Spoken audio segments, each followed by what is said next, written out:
Hey, what's up guys, it's BenBonk, and welcome back to the 31st Slimekeep Devlog. In this devlog, I fixed a ton of bugs that infested Slimekeep. Also, if you're new here, Slimekeep is a fast-paced roguelike where you must kill and capture slimes to stop the corruption that has infected your land. Without further ado, let's get into it. So in the last devlog, I released a closed beta for Slimekeep. I was mainly hoping to get feedback on the overall gameplay of the game and balance. But something that I didn't expect to get feedback on was the enormous amount of bugs that were in Slimekeep. Seriously, I can't express this enough. My small group of playtesters found so many, and I mean so many bugs that riddled the game, from game breaking to just small issues. So I didn't expect to focus on bug fixing for this devlog, but I figured that's just what I had to do for now. So after reading a ton of bug reports from the playtesters, I gathered this massive list of bugs for me to fix, as well as just small gameplay tweaks or fixes. So I started going down this list and first realized that I forgot to fully finish the death screen from the last devlog, specifically these stats on the left. It was pretty straightforward to set all this stuff up, so I did that, and now you can see the day that you died on, your Slimeball account, and your time played. But moving on to bugs, a really big issue was the quick travel slime puddles that would spawn on top of and inside of walls. It turns out I just forgot to destroy them from the previous day, which would mess things up.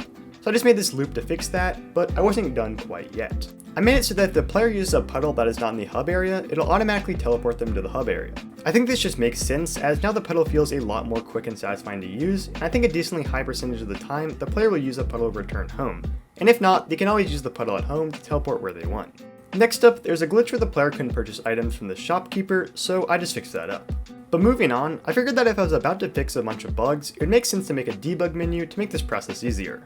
I tried making one in the past, but I didn't really like it that much, so I ended up with this new one, with a bunch of options to help playtesting and bug fixing.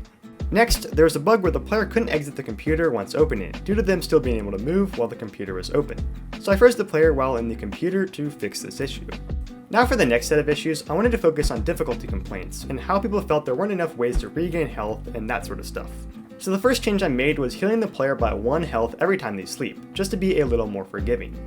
After that, I realized that the ammo and battery drops after clearing a room were way too scarce, and the game couldn't even drop health, which was a mistake I just never realized. So I added the ability for health to drop and massively increased the chances for items to drop after clearing a room.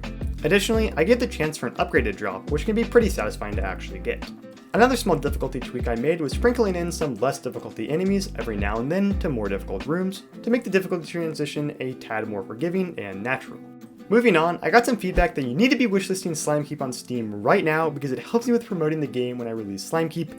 Link is in the description. But for real, I got some feedback that was frustrating when places like Slimazon would sell super expensive weapons on the first few days of the game. So to fix this, I created a simple system to only sell certain weapons on the first few days of the game, and after a few days, the shop will sell any weapon, just making things feel a bit more realistic, I guess.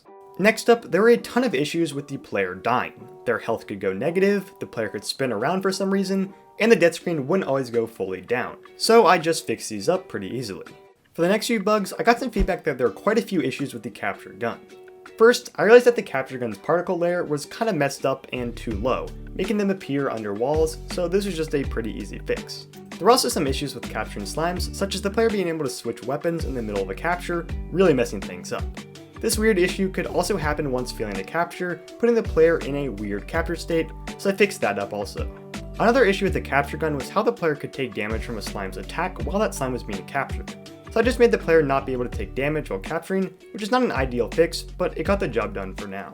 But speaking of now, right now you can check out Yahaha, who is a sponsor of today's video. Yahaha is a new game development platform that gives users easy to use and powerful game development tools that allow you to create your own games with ease. Yahaha is a no-code development environment, which means that you don't have to have any programming experience to get started. But you always have the option of using their Lua extension to realize advanced features. Yahaha specializes in 3D multiplayer games and allows you to set up your own servers easily and at no cost. They offer over 100,000 built-in game assets for your use, and these assets are real-time streamed to your client application. There's no need to download asset packages beforehand. Additionally, Yahaha Studio is less than 300 megabytes, making it a perfect, compact, yet powerful development environment. And once you're ready to publish your game, all it takes is one easy click, and thousands of players on the Yahaha app can immediately join and experience your creation. So if you have a game that you've wanted to make for a while now, consider checking out Yahaha. Link is in the description if you're interested. And for the last capture gun bug, sometimes when the player dashes right after capturing a slime, it puts them in a weird movement state. This took a while to figure out what was really going on, but after a while, I think I patched it up. Anyways, moving on, I noticed that the slime pet would disappear completely when entering the keep area, so I just made him teleport to the player when they enter this corridor area. And speaking of the slime pet, occasionally there's this issue where the slime pet wouldn't move at all, which was just really odd. After a bit of digging, I realized that this issue came because the pathfinding graph wouldn't always be big enough, so with some minor tweaks, I think I sealed this one up. And with that issue fixed, it's time to head over to this fella's attack system. The main issue with him right now is that he's just way too aggressive, just going in rooms, constantly attacking slimes, which a lot of playtesters found really annoying.